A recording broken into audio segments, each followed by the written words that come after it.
Olá, você acompanha comigo agora no programa Mais Saúde de hoje. Semana Nacional de Prevenção da Gravidez na Adolescência. No quadro Vacina Sim, vejo os locais dos postos de saúde para aplicação da vacina contra a gripe. O governo do Maranhão entrega 16 novas ambulâncias para reforçar o sistema de saúde público do estado. O quadro Fala Doutor, desta semana, o assunto é doenças oculares, após os 40 anos. E quem vai explicar sobre isso é a médica oftalmologista Raiza Ellen. O Maranhão supera a meta nacional e alcança mais de 81% de cobertura na vacinação antirrábica animal em 2025. E mais, ampliada no Maranhão, campanha de vacinação contra o HPV, agora jovens de 15 a 19 anos que perderam prazo. Confira também uma entrevista no estúdio com Denise Martins de Araújo, profissional de Educação Física e vice-presidente do Conselho Federal de Educação Física. Eu sou Ismael Gama e o programa Mais Saúde está no ar.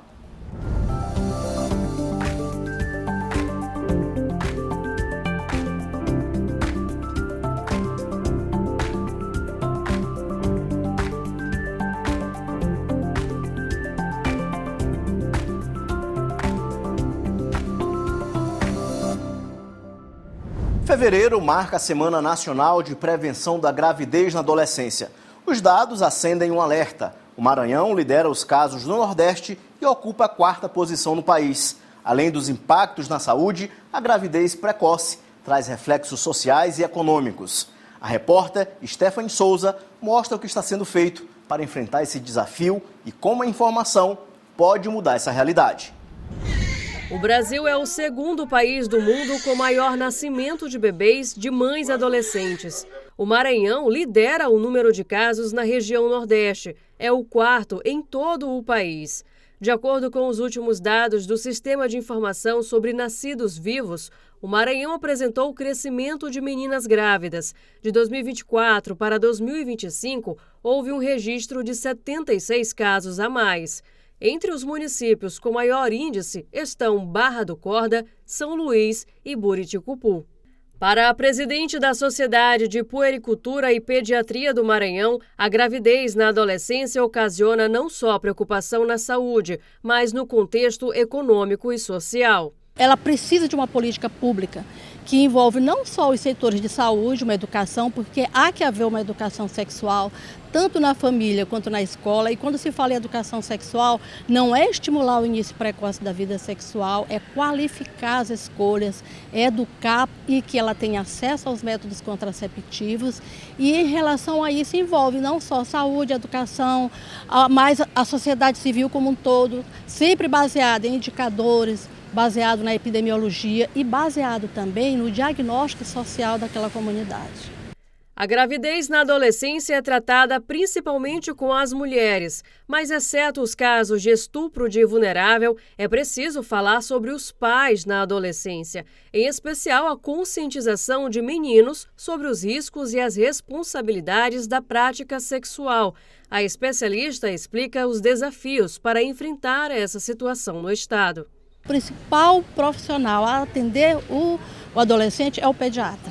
Deve ser o pediatra com uma escuta qualificada, com uma competência para direcionar aquele atendimento.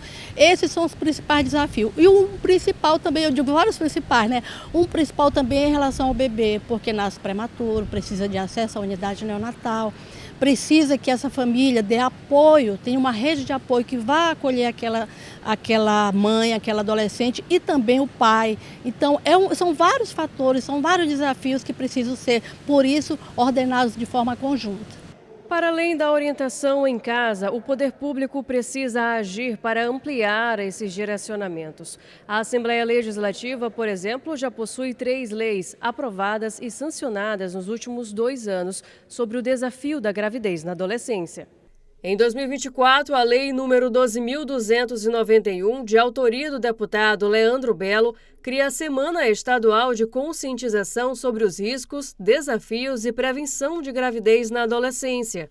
Em 2025, a Lei nº 12.531, apresentada pela deputada Cláudia Coutinho, define a comunicação compulsória pelas instituições de ensino públicas e privadas quando da existência de gravidez de aluna com menos de 14 anos de idade. No mesmo ano, a Lei nº 12.683 de autoria do deputado Carlos Lula, dispõe sobre a organização e a implementação da política de prevenção à gravidez na adolescência e de incentivo ao planejamento reprodutivo em hospitais e unidades básicas de saúde pública no estado do Maranhão.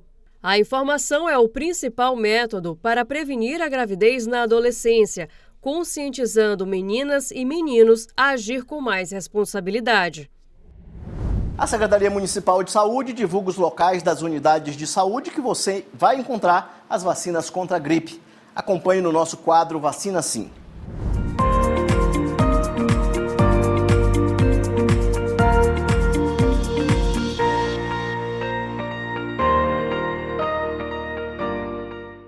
Veja agora as unidades de saúde para tomar a vacina contra a gripe. Centro de Saúde Amar, Centro de Saúde Liberdade, Centro de Saúde São Francisco, Centro de Saúde Turu, Centro de Saúde Coab Anil, Genésio Ramos Filho, Dr. José Carlos Macieira, Clodomir Pinheiro Costa, Vila Nova, Centro de Saúde São Cristóvão, Centro de Saúde Fabriciana Moraes, Centro de Saúde Santa Bárbara e Centro de Saúde Antônio Carlos Reis. E veja também o público-alvo da vacina contra a gripe. Crianças de 6 meses a menores de 6 anos de idade. Pessoas a partir de 60 anos. Gestantes e puérperas. Povos indígenas. Trabalhadores da saúde. Professores das escolas públicas e privadas. Adolescentes menores de 18 anos sob medidas socioeducativas. População privada de liberdade com 18 anos ou mais. Funcionários do sistema prisional.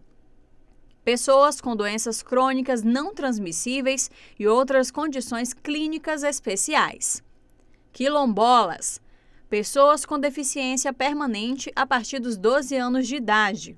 Profissionais das Forças de Segurança e Salvamento e das Forças Armadas.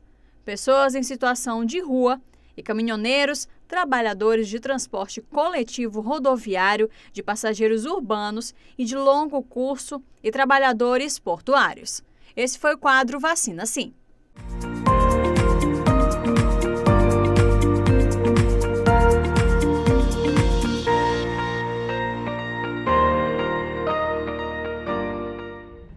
O Maranhão superou a meta nacional e alcançou mais de 81% de cobertura na vacinação antirrábica animal em 2025. O resultado ultrapassa os 80% estabelecidos pelo Ministério da Saúde e reforça a estratégia de prevenção contra uma doença grave e letal. A campanha mobilizou o Estado e municípios em uma ação integrada dentro do conceito de uma só saúde. Na fila de vacinação, eles ficam inquietos. Também, nem todos estão acostumados com tanta movimentação assim. Mas a causa é nobre, a proteção contra uma doença grave, a raiva. Mas o Maranhão tem muito a comemorar. O estado alcançou 81,81% da cobertura vacinal antirrábica em 2025. Com isso, superou a meta nacional de 80% estabelecida pelo Ministério da Saúde. Vale ressaltar que a alta cobertura vacinal cria uma barreira que impede a disseminação de doenças entre animais, protegendo até os não vacinados ou imunocomprometidos. E a raiva mata. Primeiro, destacar que a raiva é uma doença viral grave, que não tem cura, basicamente é uma doença letal. Então, a vacinação é uma das principais estratégias de controle dessa doença. Então, nesse sentido, vacinar os animais em massa, ele protege não só esses animais, mas também toda a população. Então, a meta nacional é de 80%, superamos essa meta nacional. Vínhamos de anos aí, mais de 2 anos, sem alcance dessa meta. E tudo isso foi fruto de um trabalho, conjunto entre Estado, regionais e municípios.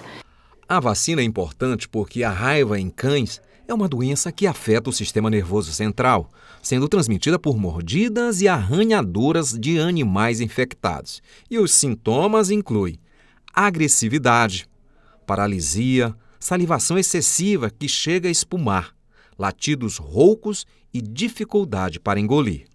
O desempenho do Estado na vacinação é resultado da execução da campanha estadual Vacinação Antirrábica Animal 2025, desenvolvida a partir do tema Cuidar de todos é cuidar da saúde animal.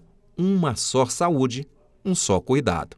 A estratégia da Secretaria de Estado da Saúde envolveu planejamento antecipado e alinhamento entre Estado e municípios. Fazendo essa ligação aí entre uma só saúde, que reconhece essa interdependência entre saúde animal, saúde humana e também meio ambiente. Fora isso, tivemos as ações do Cuidar de Todos Saúde Animal, complementando ações de vacinação, né, nos territórios epidemiologicamente importantes. Então, tivemos várias ações ao longo do ano, esse segundo semestre, mais especificamente na região metropolitana, que tem um grande número de animais, tanto de cães quanto de gatos. Então, todas essas ações conjuntas, né?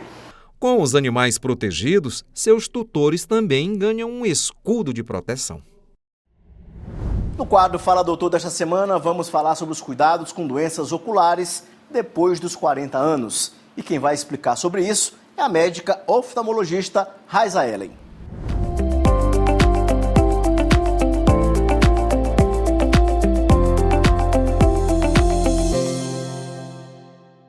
Doutora Raiza, quais problemas de visão são mais comuns após os 40 anos? Perfeito. Os problemas mais comuns a partir dos 40 anos de idade é a presbiopia, que é a dificuldade para enxergar de perto, e aí precisa de um grauzinho para perto. O glaucoma é uma doença muito comum a partir dos 40 anos de idade, principalmente pessoas que têm um histórico familiar com glaucoma e que também é na pele negra, que tem hipermetropia. Uma outra causa muito comum de doenças aos 40 anos de idade é a catarata e o diabetes. Então, eu elencaria essas 4 causas mais comuns. É a presbiopia, o glaucoma, a catarata e o diabetes na visão.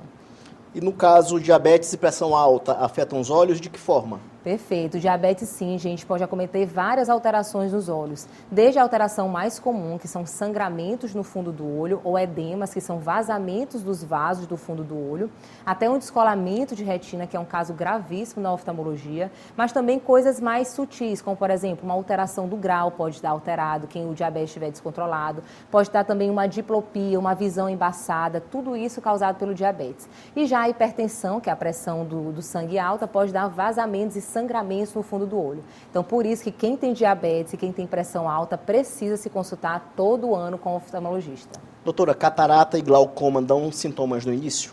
Perfeito, excelente. Às vezes não, no início não dá. Quando a catarata ela é muito inicial, ela não dá nenhum sintoma. E também o glaucoma, gente, é considerado uma doença silenciosa. Por isso que é muito importante o exame completo, que vai muito além do grau, que examina o fundo do olho, que examina o nervo óptico e a pressão do olho. Só vai chegar a ter sintomas, uma catarata e um glaucoma, quando já está muito avançado, e aí a perda de visão já é muito grave. Então, por isso que é importante uma consulta todo ano para medir a pressão do olho, medir como é que está o nervo óptico e avaliar a catarata se já está na fase de operar ou não. Mudança rápida na visão é sempre normal? Não, é uma alteração, não é normal. O normal é a gente enxergar bem, enxergando tudo. Se por acaso você está tendo uma visão repentina, uma mancha preta, um embaçamento visual repentino, pode ser várias coisas nos olhos. Desde um descolamento de retina, desde também de um vazamento no fundo do olho, então até mesmo uma catarata, um glaucoma muito avançado que aumentou a pressão muito do olho. Então, várias coisas podem acontecer com uma mudança repentina de visão. Então, se você está sentindo, precisa consultar imediatamente, porque quanto mais cedo, gente, a gente diagnostica um problema, mais rápido é o tratamento e melhor é o resultado. Então, cuide da sua visão, não deixe de ter sintomas, cuide anualmente para você não ter uma baixa de visão.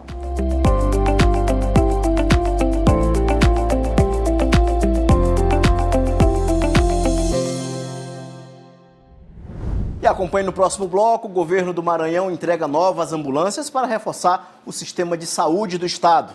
É só um instante, a gente volta já.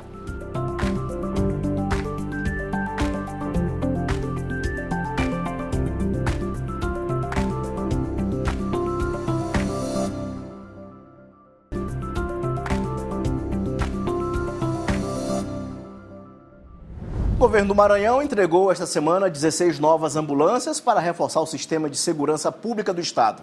Elas vão ampliar os trabalhos do Corpo de Bombeiros, da Polícia Militar e Civil. O governo do Maranhão entregou 16 novas ambulâncias para reforçar o sistema de segurança pública do estado. A entrega foi realizada no estacionamento do Palácio dos Leões, no centro histórico da capital. As ambulâncias seguem padrões atualizados de segurança e funcionalidade e serão utilizadas em operações, treinamentos, grandes eventos e demais ações internas e externas do sistema de segurança pública. A gente entende que a ambulância ela salva a vida, transporta pacientes. E só sabe isso quem precisa de uma ambulância numa necessidade, num acidente, enfim. Então já distribuímos 280 ambulâncias para atender as prefeituras, cada prefeitura está recebendo uma ambulância e para também fortalecer e renovar a frota das nossas unidades de saúde do estado. Hoje aqui especificamente para o sistema de segurança, são 16 ambulâncias que vai atender o Corpo de Bombeiros, vai atender a Polícia Militar e também a Polícia Civil. Do total entregue, 13 veículos vão reforçar o Corpo de Bombeiros do Maranhão. 2 serão destinados à Polícia Militar e 1 à Polícia Civil. O Corpo de Bombeiros trabalha atendendo acidente automobilístico, por exemplo, tem crescido muito, infelizmente, nas estradas do nosso estado, e chegar mais rápido no socorro às pessoas, isso pode fazer toda a diferença na hora da ocorrência. O reforço na frota amplia a capacidade de resposta das forças de segurança em ocorrências de maior complexidade e também em ações preventivas, garantindo suporte médico imediato quando necessário. Nós temos que equipar todo o sistema de segurança pública com tudo aquilo que é necessário para desenvolvermos um bom trabalho. E é exatamente isso que o governador Carlos Brandão está fazendo, investindo. São investimentos continuados, porque a nós interessa o bem-estar da população maranhense. A campanha de vacinação contra o HPV foi ampliada no Maranhão e agora também contempla jovens de 15 a 19 anos que perderam o prazo da faixa etária inicial. A medida busca aumentar a cobertura e reduzir a circulação do vírus, que está diretamente ligado a vários tipos de câncer. A ampliação da campanha contra o HPV é uma oportunidade para quem perdeu o prazo de vacinação na faixa etária recomendada, de 9 a 14 anos. Agora, quem tem de 15 a 19 anos também pode se proteger. Quanto mais pessoas vacinadas, maior a proteção, reduzindo a circulação do vírus. A vacina é segura e eficaz e é considerada uma das principais formas de prevenção antes mesmo do início da vida sexual. Segundo o Ministério da Saúde, no ano passado, a meta era vacinar 673.175 adolescentes de 9 a 14 anos só aqui no Maranhão. Em 2025, mais da metade do público-alvo foi vacinado. Essa estratégia de 15 a 19 anos, que é um resgate dos não vacinados de HPV, ela vem desde o ano passado, do ano de 2025, e ela se estendeu agora para o primeiro semestre de 2026. Então, é a oportunidade para os pais e responsáveis levar os seus filhos para poder estar se vacinando e aí se protegendo contra o HPV. O HPV é um vírus sexualmente transmissível e está diretamente relacionado a diferentes tipos de câncer, como de colo do útero, pênis e boca. No Maranhão, a vacina está disponível nas unidades básicas de saúde dos 217 municípios. Para se vacinar, é necessário apresentar documento com foto e a carteira de vacinação. A Secretaria de Estado da Saúde tem reforçado o alerta pela conscientização. Não deixe de se vacinar, é só buscar qualquer sala de vacina próxima da sua casa, levando a carteira de vacinação desse adolescente, dessa criança, porque a HPV é a partir de 9 anos de idade, para poder estar fazendo aí uma única dose. Vacinou com uma única dose, está protegido e é considerado vacinado contra HPV. No programa de hoje, a nossa entrevista é com Denise Martins de Araújo, profissional de Educação Física e vice-presidente do Conselho Federal de Educação Física aqui no Maranhão. Denise, seja bem-vinda aqui ao nosso programa Mais Saúde de hoje. Obrigada, é um prazer estar aqui com vocês. Denise, como identificar um profissional habilitado em Educação Física e não correr nenhum tipo de risco? A primeira coisa, esse profissional tem que se dirigir ao Conselho Regional, que é o conselho do estado dele. Aqui no nosso estado é o conselho, o CREF 21. Chegando lá, ele vai receber toda uma documentação, tudo o que ele precisa apresentar para tirar o seu registro, sua carteira e estar devidamente habilitado para poder atuar. E acontece do Conselho identificar pessoas não habilitadas exercendo o trabalho de educador físico? Como é que é o trabalho de vocês? Nós temos uma fiscalização regular, onde o Conselho mapeia os 217 municípios, daí ele faz uma fiscalização regular nesses municípios e temos também canais que recebem as denúncias pela prática irregular da profissão. Prática esta que nós identificamos muitos casos de ex-atletas que não estão habilitados, pessoas que se acham hoje com direito de dar prescrição de atividade física, que a gente sabe, nas redes sociais isso aumentou demais. Já existem, inclusive, programas que nós estamos rastreando essas pessoas que estão prescrevendo esse exercício, e isso está trazendo danos severos às pessoas e aos praticantes. Denise, é preciso ser formado em educação física, um curso superior, não é isso? A educação física, ela, para atuar na área de academias, clubes e afins, você precisa fazer o curso de bacharel em educação física. E para você praticar, você atuar na área de escola, é educação física, licenciatura. Então, hoje nós temos 2 cursos onde você define a sua área de atuação assim que você se forma, ou na entrada do curso. Treinar sem orientação é tão ruim quanto treinar com uma pessoa que não é habilitada na profissão. Então, é muito importante dizer que acabou a época em que fazer atividade física é saúde. Hoje a gente sabe que atividade física não é saúde. Atividade física só é saúde, só traz benefícios se ela for praticada por uma pessoa que lhe orientou com um programa adequado para você.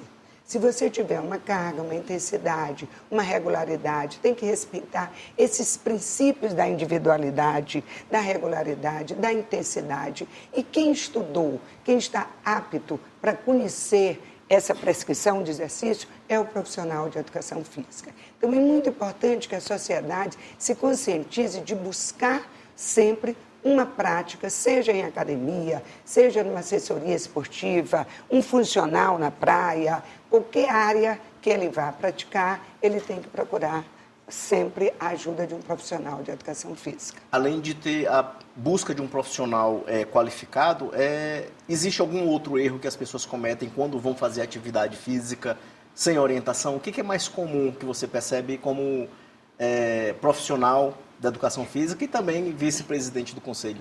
Na realidade, nós temos tido hoje vários casos de praticantes que seguem, vamos dizer, influencers hoje nas redes sociais, que não são pessoas que estão habilitadas para prescrever isso. E isso tem levado a muitas lesões, porque cada caso é um caso. O exercício físico, ele tem que ter uma intensidade adequada. Se você é uma pessoa cardíaca, se você tem algum tipo de lesão, se você é hipertenso, tem uma diabetes, então o programa de uma senhora idosa é diferente de um atleta. Um atleta, ele pode ter vários níveis de intensidade de treinamento. Se ele for um atleta que foi lesionado, qual é o tipo de exercício que ele vai poder praticar? Então, essa é uma queixa muito grande que nós recebemos no Conselho de práticas erradas na hora de atuar. No caso de quem nunca fez atividade física, qual é a indicação correta? Por onde começar, Denise? Primeiro, por uma academia registrada. Primeira coisa, você tem que buscar um local seguro para a sua prática. Lembre-se, você está buscando saúde, você quer melhorar a sua qualidade de vida, você quer ter mais bem-estar, você quer estar mais socialmente ajustado nesse mundo moderno, você quer melhorar a sua saúde mental, você quer melhorar seu condicionamento, e isso você pode buscar uma academia que esteja registrada, que o Conselho, para cada estabelecimento, eles pedem um registro. Registro esse que exige da empresa que vai ser aberta, do estabelecimento, algumas regras. E isso passa pela vigilância sanitária. que é o alvará de funcionamento, para que ele possa atuar e receber o registro e botar lá na sua recepção o registro de academia apta, segura, para receber esses praticantes que vêm em busca de saúde. E esses praticantes que vão em busca de saúde, é preciso fazer uma avaliação? É importante que se faça? É importante que essa academia tenha o RT, que é o profissional que responde tecnicamente dentro desse estabelecimento, chama RT, responsável técnico, que tem também em outras áreas, não é só na educação física. E esse RT, ele vai encaminhar esse aluno para uma avaliação física, ou para um personal, ou para um treinamento adequado de acordo com o caso desse aluno. Então, o responsável técnico, ele tem uma responsabilidade muito grande dentro da academia, que é exatamente direcionar esse aluno, assim que ele o recebe na sala, para onde ele deve ir. Qual é a melhor atividade? Hoje tem um leque muito grande de atividades. Olha lá, nós temos atividades aquáticas, que é uma abrangência muito grande. Nós temos atividades terrestres, desde dança, ritmo, musculação, crossfit, ginástica. Tem um universo muito grande, fora as atividades de rua, corrida, ciclismo e outras mais. Então, esse RT, ele vai lhe direcionar até para que não haja uma interrupção, uma prática, uma pausa na sua prática. Porque hoje nós temos uma pesquisa também que apenas 5% da nossa população é ativa. Nós temos 95% das pessoas sedentárias. E isso é grave. Nós temos que fazer com que essas pessoas que estão sentadas no sofá com controle de remoto na mão sinta prazer e queira fazer atividade física. Denise, você já trabalha no mercado aqui do Maranhão já há mais de 40 anos, com uma academia que tem piscina e tudo. E trabalha especialmente você com bebês, nadando, né? Como é que funciona esse teu trabalho? Então, eu posso dizer que eu nasci dentro da água, porque meu pai me botou na piscina muito nova. Ele é profissional de educação física, fundou o curso na Universidade Federal do Maranhão, muitos conhecem, professor Dimas. E eu tenho uma cultura da atividade física muito grande. Assim, a gente diz que nós fomos alfabetizadas, escola e esporte, durante o tempo da nossa vida toda. Aí, fui atleta, casei com o marido da área de educação física, Osvaldo, e a gente, quando fundou a academia, a Viva Água, que foi a primeira escola de natação do Maranhão, não tinha uma cultura ainda de ensinar as crianças a nadarem com uma metodologia. E aí nós criamos uma metodologia essa foi testada, avaliada e aprovada, porque são 42 mil alunos, passam disso, que aprenderam a nadar na Viva Água. E começamos com os bebês, porque os bebês, eles resgatam essa memória primitiva que é de ter sido gerado na água, na barriga da mãe. E isso facilita o aprendizagem, né, do nadar. A gente aproveita esse potencial do bebê, da ausência do medo, estimulando os canais sensoriais que a água oferece. E isso aí foi a base que nós tivemos para criar a nossa metodologia. Existem adultos hoje que passaram por lá desde criancinha? Como é? Que aprenderam a nadar por lá? Nós estamos na segunda geração.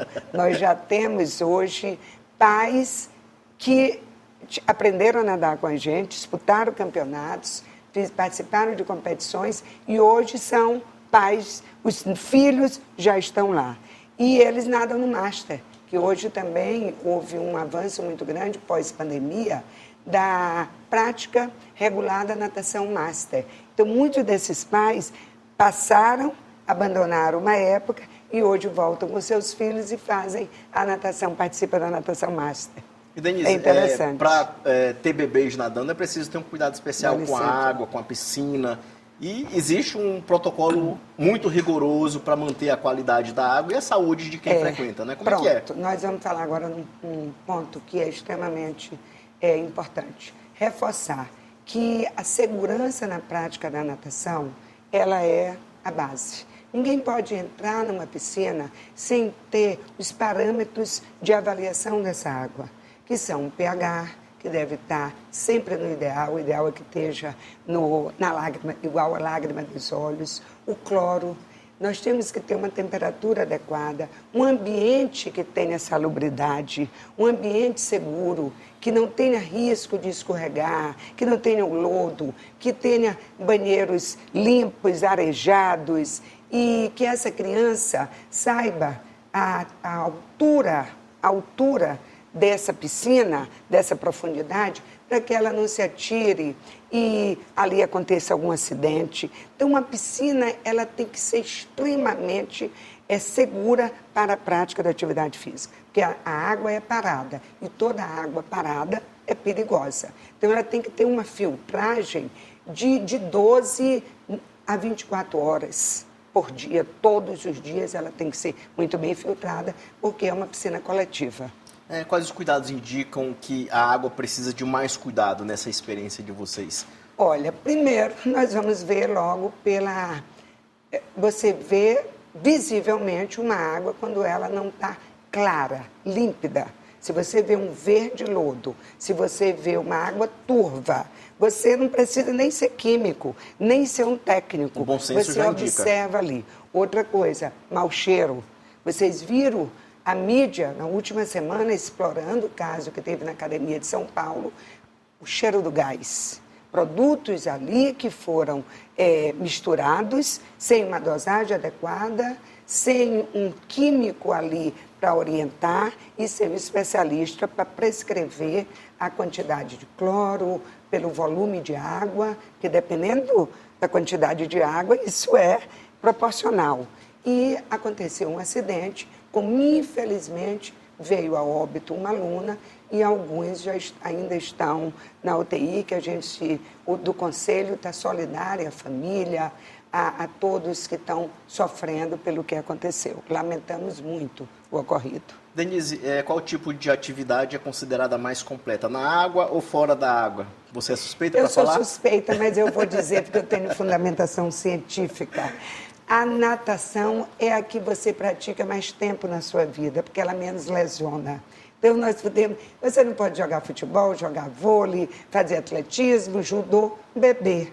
Você só pode fazer isso depois de 4, 5 anos de idade. E a natação você pratica a partir de 3 meses de idade e pode praticar até idoso. Nós temos idosos na academia de 88 anos, 90 anos, que estão lá nadando e praticando.